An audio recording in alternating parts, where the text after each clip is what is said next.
തിരുവചനം തിരുവചനം.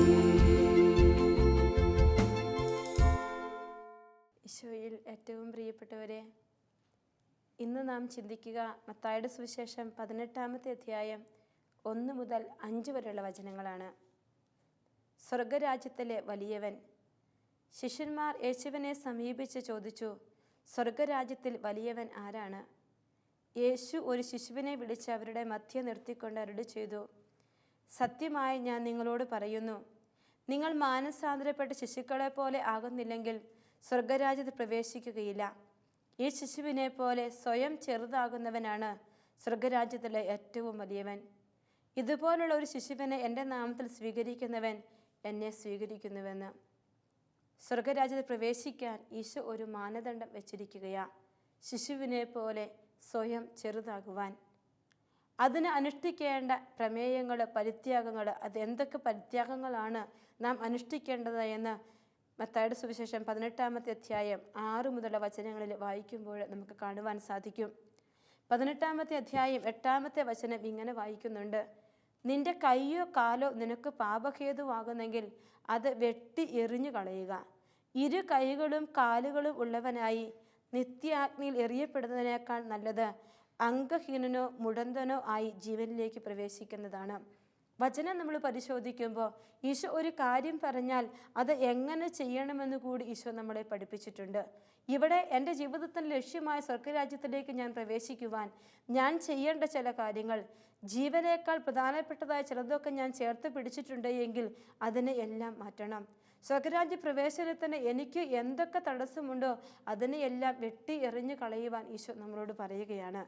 ജീവനിലേക്ക് പ്രവേശിക്കാൻ പ്രാധാന്യം കുറഞ്ഞ, ജീവനേക്കാൾ പ്രാധാന്യം കുറഞ്ഞ മറ്റു പലതും നാം പരിത്യജിക്കേണ്ടി വരുമെന്ന് വചനം പറയുന്നു. ചെറുതാകുക, സ്വർഗരാജ്യത്തിലേക്ക് പ്രവേശിക്കുക, ഇപ്പോൾ ഉള്ള വലിപ്പം കുറയ്ക്കണമെന്നാണ് ഈശോ പറഞ്ഞത്. ചെറുതാവുക, സ്വർഗരാജ്യത്തിലേക്ക് പ്രവേശിക്കുക, ഇപ്പോഴുള്ള വലിപ്പം കുറയ്ക്കുക എന്ന് പറയുമ്പോൾ എൻ്റെ ജീവിതത്തിൽ എൻ്റെ ആത്മാവിൻ്റെ വലിപ്പം ഒരുപക്ഷെ കുറഞ്ഞ് ഭൗതികതയുടെ ഒരുപാട് കാര്യങ്ങൾ എന്നെ മൂടിയിട്ടുണ്ട് എങ്കിൽ, ഞാൻ പുറമെ വലിയ വലിയ ആളുകളായി വലിപ്പം വെച്ച ഒരു വ്യക്തിയാണ് എങ്കിൽ, വലിപ്പം, സ്ഥാനമാനങ്ങളും പദവികളൊക്കെ കൊണ്ട് വലിപ്പമുള്ള വ്യക്തിയാണെങ്കിൽ എൻ്റെ ആത്മാവ് ചെറുതായിരിക്കുന്നുവെങ്കിൽ ഈശോ പറയുകയാണ്, ആത്മാവിനേക്കാൾ വലുതാക്കുന്ന എന്തെങ്കിലുമൊക്കെ നിന്നിലുണ്ട് എങ്കിൽ അതിൻ്റെ എല്ലാം വലിപ്പം നീ കുറയ്ക്കണമെന്ന്. ഇങ്ങനെ ഒരു പുസ്തകത്തിൽ വായിക്കാൻ ഇടയായി. കഴുകൻ വളരെ ഉയരത്തിൽ പറക്കുന്ന കഴുകനാണ്. അവന് പ്രായമേറുമ്പോൾ ബോഡിയിൽ വെയിറ്റ് വെച്ച് വരുമ്പോൾ അവന് ഉയരത്തിൽ പറക്കാൻ പറ്റില്ല. അവൻ താഴേക്ക് പറന്നുകൊണ്ടിരിക്കും. ഇങ്ങനെ ആയിരിക്കുന്ന അവസ്ഥയിൽ അവൻ തൻ്റെ യൗവനത്തെ നവീകരിക്കുവാനായി പാറ ഇടുക്കുകളിലേക്ക് പോകും. പാറ ഇടുക്കിൽ ചെന്ന് ഭക്ഷണമൊന്നും കഴിക്കാതെ അവിടെ വെയിലത്ത്, പാറയുടെ ഇടുക്കിൽ വെയിലേറ്റ് അവനിങ്ങനെ ചരിഞ്ഞു കിടക്കുന്ന കഴുകൻ്റെ ശരീരത്തിൽ നിന്ന് മേധസ്സുകളെല്ലാം ഉരുകിപ്പോയി അവൻ്റെ ശരീരത്തിലെ ഉള്ള അശുദ്ധി എല്ലാം നഷ്ടപ്പെട്ട് പുതിയ ചിറകുകളൊക്കെ മുളച്ച ഒരു പുതിയ കഴുകനായിട്ടാണ് അവൻ അവിടുന്ന് നാളുകൾക്ക് ശേഷം പുറത്തു വരിക. യൗവനം നവീകരിക്കുന്ന, മേധസ്സിനെ മാറ്റിക്കളഞ്ഞ് ആരോഗ്യമുള്ള ശരീരം വീണ്ടെടുക്കുന്ന ഒരു കഴുകൻ്റെ പ്രവൃത്തി. ആ കഴുകന് പിന്നീട് പണ്ടത്തതിനേക്കാൾ ഉയരത്തിൽ പറക്കാൻ പറ്റുമെന്നാണ് നമുക്ക് മനസ്സിലാക്കാൻ പറ്റുന്നതെങ്കിൽ, പ്രിയപ്പെട്ടവരെ, എൻ്റെ ആത്മാവിനെ ചെറുതാക്കി കളയുന്ന മറ്റ് എന്ത് ഉണ്ടോ, ജീവനേക്കാൾ പ്രധാനപ്പെട്ടതായിട്ട് ഞാൻ കണക്കാക്കുന്നത് എന്തൊക്കെയുണ്ടോ അതൊക്കെ ഞാൻ മാറ്റി എറിയണം, വെട്ടി എറിഞ്ഞു കളയണമെന്ന് ഈശോ പറയുകയാണ്. അങ്ങനെയെങ്കിലേ ചെറുതാകലിൻ്റെ പാഠം നിനക്ക് പഠിക്കാൻ പറ്റൂ, ഉൾക്കൊള്ളാൻ പറ്റൂ, സ്വർഗരാജ്യത്തിലേക്ക് പ്രവേശിക്കാൻ പറ്റുമെന്ന് ഈശോ പറയുന്നു. ഈ മേധസ് എന്ന് പറയുന്ന അവസ്ഥ ഒരു പക്ഷേ നമ്മുടെ സ്ഥാനമാനമാവാം, നമ്മുടെ പദവിയാവാം, അല്ലെങ്കിൽ നമുക്ക് കിട്ടുന്ന അംഗീകാരങ്ങളാവാം, അല്ലെങ്കിൽ നമ്മുടെ തന്നെ ചില അഹങ്കാരത്തിൻ്റെ ചിന്തകളാകാം, അങ്ങനെയുള്ള അവസ്ഥകളാവാം. പ്രിയപ്പെട്ടവരെ, ശവപ്പെട്ടിയിൽ കിടക്കുമ്പോൾ ഇതെല്ലാം അഴിച്ചു വെച്ച് നീ കിടക്കുന്നത് പോലെ ഇപ്പോൾ മുതൽ നീ യേശുവിൻ്റെ സന്നിധിയിൽ ഇതുപോലുള്ള ആത്മാവിൻ്റെ ദാരിദ്ര്യം സ്വീകരിക്കാൻ ഈശോ പറയുകയാണ്. മത്തായിയുടെ സുവിശേഷം 5:3 വചനം പറയുന്നുണ്ട്, ആത്മാവിൽ ദരിദ്രരായവർ ഭാഗ്യവാന്മാർ, സ്വർഗരാജ്യം അവരുടേതാണ് എന്ന്. ശിശുവിനെ സ്വീകരിക്കുന്നവൻ, ഇതുപോലൊരു ശിശുവിനെ സ്വീകരിക്കുന്നവൻ എന്നെയാണ് സ്വീകരിക്കുന്നത് എന്ന് ഈശോ പറഞ്ഞു. മത്തായി 18:4 പറയുന്നു, ഈ ശിശുവിനെ പോലെ സ്വയം ചെറുതാകുന്നവൻ സ്വർഗരാജ്യത്തിലെ ഏറ്റവും വലിയവൻ. ഇതുപോലൊരു ശിശുവിനെ എൻ്റെ നാമത്തിൽ സ്വീകരിക്കുന്നവൻ എന്നെ സ്വീകരിക്കുന്നുവെന്ന്.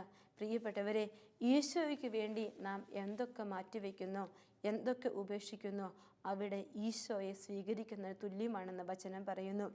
മറ്റുള്ളവരുടെ മുമ്പിൽ ഒന്ന് ചെറുതാകാൻ പറ്റാതെ, ചെറിയവരെ ഒന്ന് ഉൾക്കൊള്ളാൻ പറ്റാത്ത ചില അവസ്ഥകളൊക്കെ നമ്മുടെ ജീവിതത്തിലുണ്ട്. ഞാൻ ഓർക്കുന്നു, ഒരു സ്കൂളിലെ ഹെഡ് മിസ്സസ്സായിട്ട് ജോലി ചെയ്യുന്ന ഒരു വ്യക്തി പങ്കുവെച്ച ഒരനുഭവമാണ്.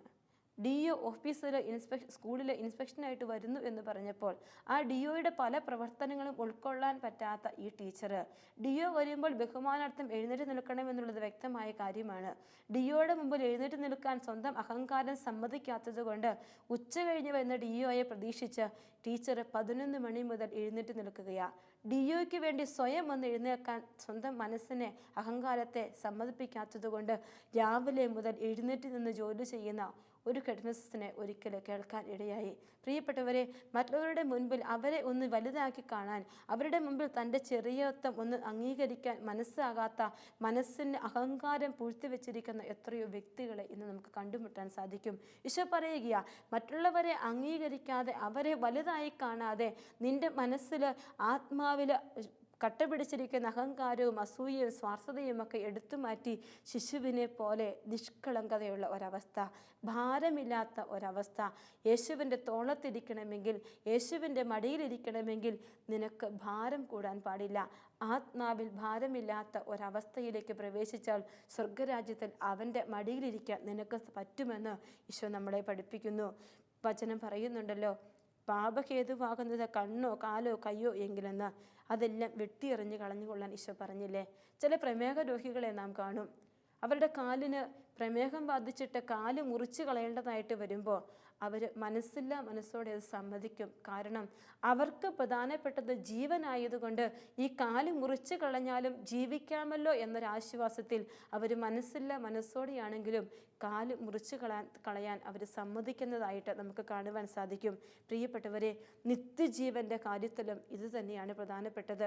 എനിക്ക് ഈശോ തരാനിരിക്കുന്ന ഈ നിത്യജീവൻ ഏറ്റവും പ്രധാനപ്പെട്ടതായിട്ട് കണ്ടിട്ട് നിത്യജീവൻ എനിക്ക് ലഭിക്കാൻ തടസ്സമായി നിൽക്കുന്നത് എന്തൊക്കെയുണ്ടോ അതിനെയൊക്കെ വെട്ടിയെറിഞ്ഞ് ദൂരെ എറിഞ്ഞ് കളയുവാൻ, ഉപേക്ഷിച്ച് കളയുവാൻ ഞാൻ തയ്യാറാവണം.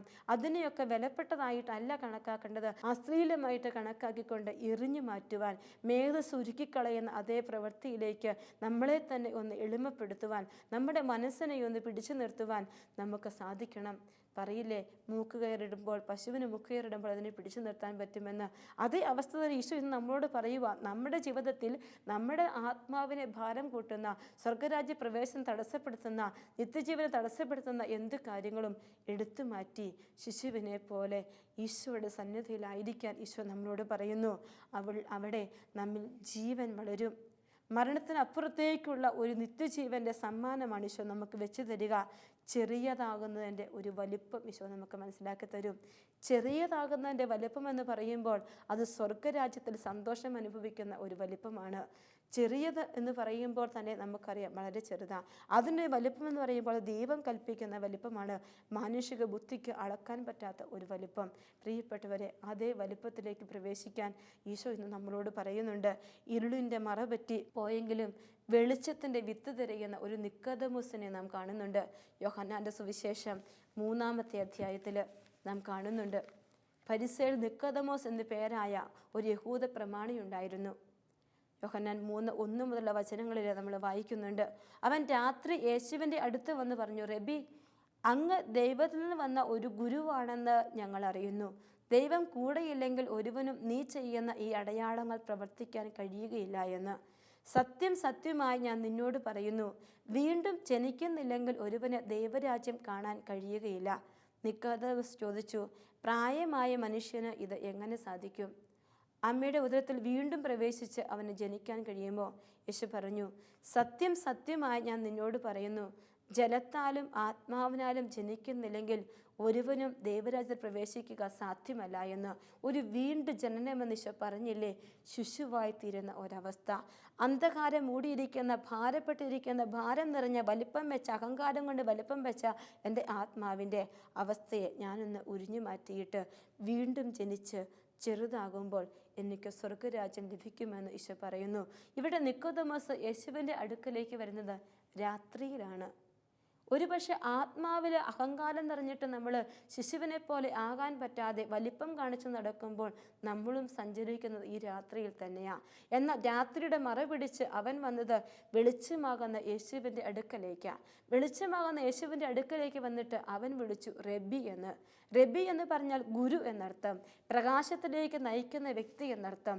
ദൈവമേ, ഞാൻ അന്ധകാലത്തിലാണ്, എന്നെ പ്രകാശത്തിലേക്ക് നയിക്കണമേ എന്ന് പറഞ്ഞ് പ്രാർത്ഥനയോടെ വന്ന് യേശുവിനെ വിളിക്കുന്ന നിക്കോദെമോസിനോട് ഈശോ ഒറ്റ കാര്യമേ പറയുന്നുള്ളൂ: വീണ്ടും ജനിക്കണം, നീ ചെറുതാകണം. വലിയ പ്രമാണിയാവും ഒരുപക്ഷെ, നീ ചെറുതാകണം. നീ ചെറുതായി ചെറിയതിൽ വലിപ്പം കണ്ടുകൊണ്ട് യേശുവിൻ്റെ പ്രകാശം ധരിക്കാൻ പറയുമ്പോൾ അത് സ്വീകരിക്കുന്നതായി പിന്നീട് നിക്കോദെമോസിൻ്റെ ജീവിതം നമുക്ക് കാണുവാനായിട്ട് സാധിക്കും. ഒരു ഗുരുവും ശിഷ്യരെയും കുറിച്ച് ഇങ്ങനെ വായിക്കാൻ ഇടയായി. വർഷങ്ങളായിട്ട് ഗുരുവിൻ്റെ പാദാന്തത്തിലിരുന്ന് ഗുരുവിനെ സ്നേഹിച്ച് സേവിച്ച് സത്യദൈവത്തെ മനസ്സിലാക്കുന്ന ശിഷ്യൻ ഒരു ദിവസം ഗുരുവിനോട് പറഞ്ഞു: നമ്മളൊക്കെ ഭാഗ്യവാന്മാരല്ലേ, ദൈവത്തെ അറിയാനും അനുഭവിക്കാനും നമുക്ക് സാധിക്കുന്നു. അതുവഴി വിശുദ്ധി സ്വന്തമാക്കാനും നന്മകൾ ചെയ്യാനും കുറവുകളില്ലാതെ ജീവിക്കാനും ഒക്കെ നമുക്ക് സാധിക്കുന്നു. ഉറപ്പായിട്ടും നമുക്കൊരു സ്വർഗരാജ്യം സ്വന്തമാക്കാൻ പറ്റുമെന്ന് ശിഷ്യൻ വളരെ ആത്മാർത്ഥതയോടെ വലിയ പ്രൗഢിയോടെ ദൈവത്തോട് അഹങ്കാരത്തോടെ ഗുരുവിനോട് പറയുമ്പോൾ ഗുരു പറയുന്നത് ഇങ്ങനെയാണ്. തൻ്റെ ശിഷ്യൻ്റെ മുഖത്തേക്ക് നോക്കിയിട്ട് ഗുരു ഇങ്ങനെ പറഞ്ഞു: ദൈവത്തെ അറിഞ്ഞ് നന്മകൾ പ്രവർത്തിക്കുന്നവർക്ക് മാത്രമല്ല സ്വർഗരാജ്യം, മറിച്ച് ദൈവത്തെ അറിഞ്ഞിട്ട് തൻ്റെ കുറവുകളെ അതിജീവിക്കാൻ പരിശ്രമിക്കുന്നവർക്ക് ഉള്ളതാണ് സ്വർഗരാജ്യമെന്ന്. പ്രിയപ്പെട്ടവരെ, രാത്രിയുടെ മറപറ്റി യേശുവിൻ്റെ അടുക്കലേക്ക് വന്ന നിക്കോദെമോസും ഇത് തന്നെയാണ് ചെയ്തത്. തൻ്റെ കുറവുകളെ അംഗീകരിച്ച് അതിനെ അതിജീവിക്കാൻ പരിശ്രമിക്കുന്ന ഒരു വ്യക്തിയാണ് ഇവിടെ നിക്കോദെമോസ്. അതുകൊണ്ട് അത് തിരിച്ചറിഞ്ഞ നിക്കോദെമോസിനോട് പ്രകാശമാകുന്ന റബ്ബിയാകുന്ന ഗുരുവാകുന്ന യേശു പറഞ്ഞു: നീ വീണ്ടും ജനിച്ചാൽ മതി, നീ ചെറുതായാൽ മതി, നിന്നൊക്കെ സ്വർഗരാജ്യം സ്വന്തമാക്കാൻ പറ്റുമെന്ന്. നിക്കോദെമോസ് സ്വർഗരാജ്യം സ്വന്തമാക്കിയിട്ടുണ്ട്. തൻ്റെ കുറവുകളെ അതിജീവിക്കുന്ന വിശുദ്ധി സ്വന്തമാക്കാനായിട്ട് അവൻ എത്തിച്ചേർത്തിരിക്കുന്ന ഇടം കർത്താവിൻ്റെ സന്നിധിയാണ്.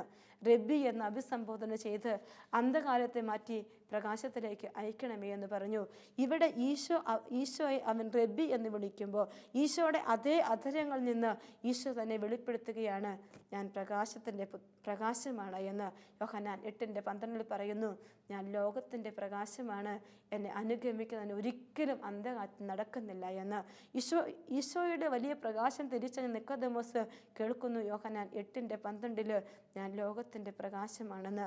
പ്രിയപ്പെട്ടവരെ, ഈശോ തന്നെ പ്രകാശമാണെന്ന് വെളിപ്പെടുത്തും മുമ്പ് തന്നെ ക്രിസ്തു അന്ധകാരത്തെ അകറ്റുന്ന ഗുരുവാണെന്ന് മനസ്സിലാക്കി തിരിച്ചറിഞ്ഞ നിക്കോദെമോസ് തൻ്റെ കുറവുകളെ അതിജീവിക്കാനുള്ള വലിയ രഹസ്യം യേശുവിനോട് ചോദിച്ചു മേടിച്ചു. വീണ്ടും ജനിക്കുന്നതിൻ്റെ, ചെറുതാകലിൻ്റെ, ശിശുവിനെ പോലെ ആകുന്നതിൻ്റെ വലിയ രഹസ്യം അവൻ ആ രാത്രിയിൽ തിരിച്ചറിയുകയാണ്. ആ രാത്രിയിൽ അവൻ സ്വന്തമാക്കുകയാണ്. അന്ധകാരമായ നിബിഡമായ രാത്രിയിൽ നിന്ന് പ്രകാശത്തിലേക്കൊരു യാത്രയുണ്ട്.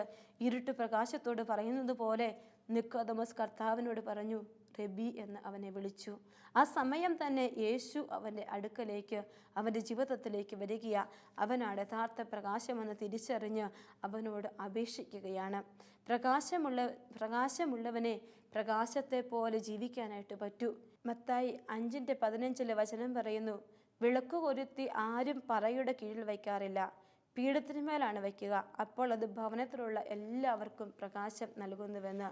പ്രിയപ്പെട്ടവരെ, ഒരു വിളക്ക് കൊളുത്തി പീഠത്തിൽ വയ്ക്കുമ്പോൾ ഭവനത്തിലുള്ള എല്ലാവർക്കും പ്രകാശം നൽകുന്നത് പോലെ തന്നെയാണ് അന്ധകാരത്തിലായിരുന്ന നിക്കോദെമോസ് പ്രകാശമാകുന്ന യേശുവിനെ സ്വീകരിച്ചപ്പോൾ അവന് ചുറ്റുമുള്ളവരെ കൂടി പ്രകാശിപ്പിക്കാൻ അവൻ തയ്യാറാകുന്നതായി നിക്കോദെമോസ് നാം കാണുന്നുണ്ട്. യോഹന്നാന്റെ സുവിശേഷം 3-ാമത്തെ അധ്യായത്തിൽ അന്ധകാരത്തിൽ വന്ന നിക്കോദെമോസ് യോഹന്നാന്റെ സുവിശേഷം 7-ാമത്തെ അധ്യായം 50-ാമത്തെ വചനത്തിൽ സാൻഹെദ്രീൻ സംഘത്തിൻ്റെ മുമ്പിൽ യേശുവിന് വേണ്ടി വാദിക്കുകയാണ്. യേശു കൊളുത്തിക്കൊടുത്ത പ്രകാശം, യേശുവിന് പറഞ്ഞുകൊടുത്ത രഹസ്യം തിരിച്ചറിഞ്ഞപ്പോൾ അവരുടെ മുമ്പിൽ വലിയവനായി യേശുവിന് വേണ്ടി വാദിക്കുന്ന യേശുവിൻ്റെ ചെറിയ വേലക്കാരനായി ഇവിടെ നിക്കോദെമോസ് മാറി. പ്രിയപ്പെട്ടവരെ, അവന് സ്വർഗരാജ്യം യേശു ഉറപ്പ് കൊടുത്തിരിക്കുകയാണ്. വീണ്ടും നാം കാണുന്നുണ്ട് നിക്കോദെമോസിനെ യോഹന്നാന്റെ സുവിശേഷം 19-ാമത്തെ അധ്യായം 39-ാമത്തെ വചനം. കുരിശിൽ തറച്ച് കൊന്ന കർത്താവിനെ സംസ്കരിക്കാനായി ധൈര്യപൂർവ്വം കടന്നു വരുന്ന നിക്കോദെമോസ് അന്ധകാരത്തിൻ്റെ പ്രകാശത്തിലേക്ക് യേശുവിൻ്റെ അടുക്കൽ വന്നുവെങ്കിൽ അവൻ യേശുവിനെ പിന്നീട് പിരിഞ്ഞിട്ടില്ല. യേശുവിനെ മറന്നിട്ടില്ല. യേശു പറഞ്ഞു കൊടുത്ത പാഠങ്ങൾ അതേപടി പഠിച്ച് യേശുവിനൊപ്പം യേശുവിൻ്റെ കല്ലറയെങ്കിൽ വരെ ചെന്ന് നിൽക്കുന്ന ഒരു നിക്കോദെമോസിനെ കാണുന്നുണ്ട്. വലിയവനായിരിക്കുന്ന സ്വന്തം വലിയ ഭാവത്തിൽ നിന്ന് മാറി ചെറുതായി ശിശുവായി മാറിയപ്പോൾ യേശുവിൻ്റെ കല്ലറയുടെ അടുക്കൽ വരെ ചെന്ന് നിൽക്കുന്ന നിക്കോദെമോസ് ഉണ്ട് എങ്കിൽ ഇന്ന് എൻ്റെ മനസ്സിൻ്റെ വലിപ്പത്തെ ഞാൻ യേശുവിനോട് ബലി കഴിച്ചിട്ട് ഒരു ശിശുവായി മാറുമ്പോൾ യേശു പറഞ്ഞു തന്ന ചെറിയതാകുന്ന എൻ്റെ വലിയ മഹത്വം എൻ്റെ ജീവിതത്തിൽ അനുഗ്രഹമായി മാറും. ഒറ്റ മരുന്ന് യേശു പറഞ്ഞുള്ളൂ, വീണ്ടും ജനിക്കണം. നിക്കോദെമോസ് ആ സമയത്ത് ചിന്തിച്ചു, അമ്മയുടെ ഉദരത്തിൽ വീണ്ടും കടന്ന് എങ്ങനെ ജനിക്കും എന്ന്. അവൻ മാനുഷികമായിട്ടാണ് ചിന്തിച്ചത്. ദൈവത്തിൽ നിന്നുള്ള ജ്ഞാനം അവന് ഈശോ പറഞ്ഞു കൊടുത്തു. അത് ജീവിതത്തിലേക്ക് അവൻ കൊണ്ടുവന്നപ്പോൾ വിപ്ലവകരമായ മാറ്റങ്ങളാണ് അവൻ്റെ ജീവിതത്തിൽ സംഭവിച്ചത്. സംഘത്തിന് മുമ്പിൽ പോയി നിന്ന് ഫയലേശ്യമന്യ യേശുവിന് വേണ്ടി വാദിക്കാൻ തക്കവിധം അവൻ്റെ മനസ്സിൽ വലിയ വിപ്ലവകരമായ മാറ്റമാണ് ഈശോ കൊടുത്തത്. ചെറുതാകാനുള്ള പാഠം നീ സ്റ്റാർട്ട് ചെയ്തു തുടങ്ങുമ്പോൾ ഈശോയും സൈന്യഗണങ്ങളും ഒക്കെ നിൻ്റെ ഒപ്പം ഉണ്ടാകും. നിനക്ക് മാറ്റം വരുത്താൻ തക്കവിധത്തിലുള്ള കൃപകൾ ഈശോ തരും. ദൈവത്തെ പോലെ പെരുമാറാനുള്ള കൃപ ഈശോ നിനക്ക് തരിക. ദൈവത്തിൽ നിന്നുള്ള ജനനം എന്ന് പറയുക ആത്മാവിൻ്റെ ജനനമാണ്. ഇത് പരിശുദ്ധാത്മാവിൻ്റെ അഭിഷേകം കൊണ്ട് നിനക്ക് സാധിക്കുമെന്ന് ഈശോ നമ്മളെ പഠിപ്പിക്കുന്നു. തിന്മ ചെയ്യുമ്പോൾ നമ്മളെപ്പോഴും അന്ധകാരത്തിന് നടുവിലാണ്. കളവ് നടത്തുന്ന വ്യക്തിയാവട്ടെ, വ്യഭിചാരം ചെയ്യുന്ന വ്യക്തിയാവട്ടെ, അക്രമം നടത്തുന്ന വ്യക്തിയാകട്ടെ, ഇവരെല്ലാവരും അന്ധകാരത്തെയാണ് ഇഷ്ടപ്പെടുക. അവരെല്ലാം തങ്ങളുടേതായി സ്വയം മെരുക്കിയെടുത്തിരിക്കുന്ന വലിപ്പത്തിലാണ് ആയിരിക്കുക. പക്ഷേ സ്വയം മെരുക്കിയെടുക്കുന്ന, സ്വയം ഉണ്ടാക്കിയെടുക്കുന്ന വലിപ്പത്തിന് പ്രകാശത്തിലേക്ക് വരാൻ പറ്റില്ല. യോഹന്നാന്റെ സുവിശേഷം 3-ാം അധ്യായം 20-ാമത്തെ വചനം, തിന്മ പ്രവർത്തിക്കുന്നവൻ പ്രകാശത്തെ വെറുക്കുന്നു, അവൻ്റെ പ്രവൃത്തികൾ വെളിപ്പെടാതിരിക്കുന്നതിന് അവൻ വെളിച്ചത്തു വരുന്നുമില്ല. സത്യം പ്രവർത്തിക്കുന്നവൻ വെളിച്ചത്തിലേക്ക് വരുന്നു, അങ്ങനെ അവൻ്റെ പ്രവൃത്തികൾ ദൈവഹിത ചെയ്യുന്നവയെന്ന് വെളിപ്പെടുന്നു. പ്രിയപ്പെട്ടവരെ, കളവ് നടത്തുന്നവരും വ്യഭിചാരം ചെയ്യുന്നവരും അക്രമം നടത്തുന്നവരും എല്ലാം എപ്പോഴും അന്ധകാരത്ത് ചെയ്യാൻ ആഗ്രഹിക്കുന്നവരാണ്. പ്രകാശം അവർക്ക് പ്രതിബന്ധമാണ്. തിന്മയും അന്ധകാരം തമ്മിൽ അഭേദ്യമായ ഒരു ബന്ധമുണ്ട്. നാം ഈശോയുടെ ശിഷ്യരിൽ യൂദാസിനെ കുറിച്ച് പറയുക ഇങ്ങനെയാ. യോഹന്നാൻ 13-ാമത്തെ അധ്യായം 30-ാമത്തെ വചനം, ആ അപ്പക്കഷ്ണം സ്വീകരിച്ച ഉടനെ അയാൾ പുറത്തേക്ക് പോയി. അപ്പോൾ രാത്രിയായിരുന്നുവെന്ന്. പ്രകാശമുള്ള യേശുവിൻ്റെ അടുക്കൽ നിന്ന് അവൻ തിന്മയുടെ പ്രവൃത്തി ചെയ്യാൻ അന്ധകാരത്തിലേക്ക് ഒരു യാത്ര നടത്തുകയാ. നാശത്തിലേക്ക് പതിക്കപ്പെടുന്ന ഒരു യാത്ര. യൂദാസ് പുറത്തു പോകുന്നു. രാത്രിയുടെ ശൂന്യതയിലേക്ക് അവൻ പോയി. വെളിച്ചം ഉപേക്ഷിച്ച് തമസിനെ ആശ്ലേഷിക്കുന്ന ഒരു യൂദാസിനെ നാം ഇവിടെ കാണുന്നുണ്ട്. പ്രിയപ്പെട്ടവരെ, അവിടെ നിക്കോദെമോസിന്റെ ജീവിതം ഒരു വലിയ ഉദാഹരണമായി നിൽക്കുകയാ. അന്ധകാരത്തിൽ നിന്ന് രാത്രിയിൽ യേശുവിൻ്റെ അടുക്കലേക്ക് വന്ന് പ്രകാശം സ്വീകരിച്ച നിക്കോദെമോസ് ഈ ചെറുതാകലിൻ്റെ വലിയ മഹത്വം തിരിച്ചറിഞ്ഞു. ചെറുതാകലിൻ്റെ വലിപ്പം അവൻ്റെ ജീവിതത്തിൽ അവൻ പഠിച്ചു. അതുകൊണ്ട് വീണ്ടും ജനനത്തിൻ്റെ തിരുപ്പിറവിയിലേക്ക് അവനെത്തി. എന്താണ് വീണ്ടും ജനനത്തിൻ്റെ അർത്ഥമെന്ന് പറഞ്ഞാൽ ഒരു മാനസാന്തരം, ഒരു മടങ്ങിപ്പോക്ക്. ചെറുതാകൽ എന്ന് പറഞ്ഞാൽ, ശിശുവായി തീരുക എന്ന് പറഞ്ഞാൽ ഒരു മടങ്ങിപ്പോക്ക് തന്നെയാണ്. ആദ്യ നൈർമല്യതയിലേക്ക്, തീഷ്ണതയുടെ ആദ്യ അനുഭവങ്ങളിലേക്ക്. ചൂടോ തണുപ്പോ ഉള്ളവനല്ലെങ്കിൽ നിന്നെ ഞാൻ തുപ്പിക്കളയുമെന്ന് വെളിപാട് പുസ്തകത്തിലെ വചനം പറയുന്നെങ്കിൽ, പ്രിയപ്പെട്ടവരെ, ഇതൊന്നുമില്ലാത്ത നൈർമല്യതയുടെ, സ്നേഹത്തിൻ്റെ, നിഷ്കളങ്കതയുടെ അവസ്ഥയിലേക്ക് ഒരു മടങ്ങിപ്പോക്ക്. അതാണ് ഈശോ നമ്മിൽ നിന്ന് ആവശ്യപ്പെടുക. വൈദികര്, സമർപ്പിതരും ദമ്പതികളുമൊക്കെ ഈ തിരിച്ചു പോകേണ്ട ഒരു വഴിയുണ്ടിത്. ഈ തിരിച്ചു വരവ്, വീണ്ടും ജനനത്തിൻ്റെ വരവ്, അത് ഈശോ നമ്മിൽ നിന്ന് ആവശ്യപ്പെടുന്നുണ്ട്. പഴയകാല തീഷ്ണതയിലേക്ക്, ആദ്യകാല തീഷ്ണതയിലേക്ക് ചേർന്നിരിക്കേണ്ട സമയം. അവിടെയാ ചെറുതാക്കലിൻ്റെ വലിപ്പം തുടങ്ങുന്നത്. സ്നേഹത്തിൻ്റെ നാള്, ആത്മാർപ്പണത്തിൻ്റെ നാളൊക്കെ നമ്മുടെ ജീവിതത്തിലുണ്ട്. കുഞ്ഞിനെ നിഷ്കളങ്കതയോടെ എല്ലാം യേശുവിൽ നിന്ന് ഏറ്റു സ്വീകരിച്ച നാളുകളുണ്ട്. ആ നാളുകളിലേക്ക് നമ്മൾ തിരിച്ചു പോകണം. അവിടെയാണ് നമ്മുടെ ജീവിതത്തിൻ്റെ പരിവർത്തനങ്ങൾ സംഭവിക്കുക. മറ്റുള്ളവരെ തങ്ങളെക്കാൾ വലിയവരായി കാണുന്ന ഒരു നൈർമല്യത്തിൻ്റെ നാളുകൾ. കൊച്ചുകുട്ടിക്ക് തന്നേക്കാൾ അല്പം കൂടി വലിപ്പമുള്ള എല്ലാവരും വലിയവരാ. എല്ലാവരും അതിന് വലിയവർ തന്നെയാണ്. പ്രിയപ്പെട്ടവരെ, ആ ഒരു കൊച്ചു കുഞ്ഞിൻ്റെ നിർമ്മലത നമുക്കുണ്ട് എങ്കിൽ എല്ലാവരെയും വലിയവരായിട്ട് കാണാൻ നമുക്ക് പറ്റും. ഫിലിപ്പിയർക്കെഴുതിയ ലേഖനം 3-ാമത്തെ അധ്യായം 3-ാമത്തെ വചനം ഇങ്ങനെ പറയുന്നുണ്ട്, ഓരോരുത്തരും താഴ്മയോടെ മറ്റുള്ളവരെ തങ്ങളെക്കാൾ ശ്രേഷ്ഠരായി കരുതണമെന്ന്. ഈശോ പറഞ്ഞ ശിശുതുല്യമായ ഭാവത്തിലേക്ക് വരുവാൻ, ഈ ശ്രേഷ്ഠതയുടെ ഭാവം ധരിക്കുവാൻ, മറ്റുള്ളവരെ നമ്മളെക്കാൾ ശ്രേഷ്ഠരായി കരുതുന്ന ഒരവസ്ഥയിലേക്ക് നമ്മൾ വരണമെങ്കിൽ ശിശുവിനെ പോലെ നിർമ്മലതയുള്ള ഒരു മനസ്സ് നമുക്കുണ്ടാവണം. അമ്മയുടെ കൈകളിലിരിക്കുന്ന കുഞ്ഞിനെ പോലെ നമ്മൾ ചെറുതായി മാറണം.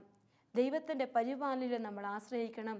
ഉത്കണ്ഠകളില്ലാത്ത, ആകുലതകളില്ലാത്ത ഒരു ജീവിതത്തിലേക്ക് നമ്മൾ കടന്നു വരണം. മത്തായി 6:34 വചനം പറയുന്നുണ്ട്, നാളെയെക്കുറിച്ച് നിങ്ങൾ ആകുലരാകണ്ട, നാളത്തെ ദിനം തന്നെ അതിനെക്കുറിച്ച് നോക്കിക്കൊള്ളുമെന്ന്.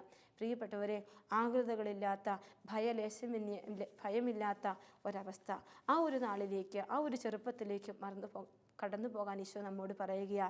ചെറിയതിനെ ഈശോയുടെ നാമത്തിൽ സ്വീകരിക്കണം. ചെറിയവർ എന്ന് പറയുമ്പോൾ ഒരു പക്ഷേ സമൂഹം ചെറുതാക്കിയവരാവാം, ജീവിതത്തിൻ്റെ സാഹചര്യങ്ങൾ കൊണ്ട് ചെറുതാക്കപ്പെട്ടു പോയവരാവാം, ഒറ്റപ്പെട്ടവരാകാം, ഒഴിവാക്കപ്പെട്ടവരാകാം, വലിയ വേദനകൾ നേർക്കയങ്ങളിലായിരിക്കുന്നവരാവാം, നിൻ്റെ വലിപ്പത്തിലൊത്ത് എത്തിപ്പെടാൻ പറ്റാത്തവരാവാം. അവരൊക്കെ നിൻ്റെ മുമ്പിൽ ചെറിയവരാ. അവരുടെ മുമ്പിൽ അവരെ പോലെ ഒന്ന് ചെറുതായിട്ട് അവരെ കൂടെ നിൻ്റെ ജീവിതത്തോട് ചേർത്ത് പിടിക്കണം. അവിടെയാണ് ഈശോയുടെ അനുഗ്രഹം ഉണ്ടാവുക. അവിടെയാണ് ശിശുതുല്യമായ അവസ്ഥയിലേക്ക് നമ്മൾ വളരുക. അപ്പോൾ ഈശോ നമുക്ക് സ്വർഗരാജ്യത്തിൻ്റെ സമ്മാനം തരും. ഈ ശിശുവിനെ പോലെ ചെറുതാകുമ്പോൾ നിൻ്റെ ഇരുകരങ്ങളും യേശുവിനെടുക്കാൻ കൊടുക്കണം.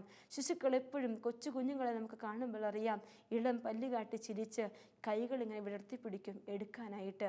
ദൈവത്തിൻ്റെ മുമ്പിൽ ഇളം പല്ലുകൾ കാട്ടി സന്തോഷത്തോടെ ചിരിച്ച് ഇരുകരുകൾ നീട്ടിക്കൊടുക്കുമ്പോൾ യേശു നിന്നെ എടുക്കും. അതാണ് യേശുവിന് മുമ്പിൽ നിർമ്മലമായ ഭാവം എന്ന് പറയുക. അതുപോലെ ചെറുതാകണം. ചെറിയവരാകുമ്പോൾ ആ കുഞ്ഞുങ്ങളെല്ലാവരെയും ചേർത്ത് പിടിക്കും. അവർക്ക് ആരും അന്യരല്ല, ആരും ദ്രോഹിക്കുന്നവരെന്നറിയില്ല, ആരും ശത്രുവില്ല, ആരും വേദനിപ്പിക്കുന്നവരുമില്ല. എല്ലാവരും ഒരുപോലെ നിൻ്റെ ജീവിതത്തിൽ എല്ലാവരെയും ഒരുപോലെ ചേർത്ത് പിടിച്ച് ശ്രേഷ്ഠരായി കണ്ട് സ്വയം അഹങ്കാരത്തിൻ്റെ ഭാവത്തെ വെടിഞ്ഞിട്ട് ശിശുവിനെ പോലെ ഈശോയുടെ സന്നിധിയിൽ നിൽക്കുമ്പോൾ ഈശോ നിനക്ക് അതിനുള്ള കൃപ തരും. സ്വർഗരാജ്യത്തിൽ പ്രവേശിക്കാനുള്ള കൃപ. ജീവനേക്കാൾ പ്രധാനപ്പെട്ടതായി, നിത്യജീവനേക്കാൾ പ്രധാനപ്പെട്ടതായി എന്തൊക്കെ കരുതുന്നോ അതിനെയെല്ലാം വെറുത്തുപേക്ഷിക്കാൻ നമുക്ക് തയ്യാറെടുക്കാം. അന്ധകാരത്തിൻ്റെ പ്രകാശത്തിലേക്കൊരു യാത്ര. നിക്കോദേമസിനെ പോലെ ജീവിതത്തിൽ വിപ്ലവകരമായ മാറ്റങ്ങൾ വരുത്തി സ്വർഗരാജ്യത്തിൽ പ്രവേശിക്കാൻ, ചെറിയതാകുന്നതിൻ്റെ വലിപ്പം തിരിച്ചറിയാൻ നമുക്ക് സാധിക്കട്ടെ. പ്രിയപ്പെട്ടവരെ, നിക്കോദേമോസ് സംഘത്തിൻ്റെ മുമ്പിൽ നിന്നപ്പോൾ യേശുവിന് വേണ്ടി വാദിച്ചപ്പോഴും ഭയലേശമില്ല അങ്ങനെ പറഞ്ഞപ്പോൾ അവൻ്റെ ജീവിതത്തിലേക്ക് യേശുവിൻ്റെ ശക്തി കടന്നു വന്നു. അവൻ നിർമ്മലനായി യേശുവിൽ ആശ്രയിച്ചു. മരിച്ചെങ്കിൽ ഇവരെന്നെ ഉപദ്രവിച്ചോട്ടെ എന്ന് പറഞ്ഞ് ഭയലേശമില്ല പറഞ്ഞപ്പോൾ അവൻ ആശ്രയിച്ചത് യേശുവിൽ മാത്രമാണ്. പ്രിയപ്പെട്ടവരെ, ഈ കാലഘട്ടത്തിൽ യേശുവിന് വേണ്ടി സാക്ഷ്യം വഹിക്കുന്ന ചെറുതാകലിൻ്റെ വലിപ്പത്തിലേക്ക് നമുക്ക് കടന്നു വരാം. അതിനുള്ള കൃപ ഈശോയോട് ചോദിച്ചു മേടിക്കാം. നല്ല ഈശോയെ, എൻ്റെ ജീവിതത്തെ തിരുമുമ്പിൽ സമർപ്പിക്കുന്നു. ഒരു കൊച്ചു കുഞ്ഞിനെ പോലെ ചെറുതായി മാറുവാൻ, ജീവിതത്തിൽ സ്വന്തമായി ചേർത്ത് പിടിച്ചിരിക്കുന്ന അഹങ്കാരത്തിൻ്റെയും സ്വാർത്ഥതയുടെയും ഒക്കെ മേഖലകൾ, വലിപ്പത്തിൻ്റെ, സ്ഥാനമാനത്തിൻ്റെ, പദവിയുടെയൊക്കെ മേഖലകൾ എൻ്റെ ജീവിതത്തിലുണ്ട്. അതൊക്കെ നിത്യജീവൻ പ്രാപിക്കാൻ എനിക്ക് തടസ്സമെങ്കിൽ അതെല്ലാം നിൻ്റെ സന്നിധിയിൽ വയ്ക്കുവാൻ എന്നെ പഠിപ്പിക്കണമേ കർത്താവേ. ചെറുതായി മാറിക്കൊണ്ട്, ശിശുവിനെ പോലെ നിഷ്കളങ്കതയുള്ള വ്യക്തിയായി മാറിക്കൊണ്ട്, ചെറിയവരെ എൻ്റെ ജീവിതത്തിലേക്ക് ചേർത്ത് പിടിച്ചുകൊണ്ട്, ചെറിയവരെ വലിയവരായി കാണുന്ന ചെറിയതിൻ്റെ വലിപ്പം സ്വീകരിക്കാൻ എന്നെ പഠിപ്പിക്കണം ഈശോയെ. അതിനുള്ള കൃപ തന്ന് ഞങ്ങളെ അനുഗ്രഹിക്കണമേ എന്ന് പ്രാർത്ഥിക്കുന്നു. ഈശോയെ, നിൻ്റെ വലതുകരം നീട്ടി ഞങ്ങളെ അനുഗ്രഹിക്കണമേ. നിത്യം പിതാവും പുത്രനും പരിശുദ്ധാത്മാവുമായ സർവേശ്വര, ആമേൻ.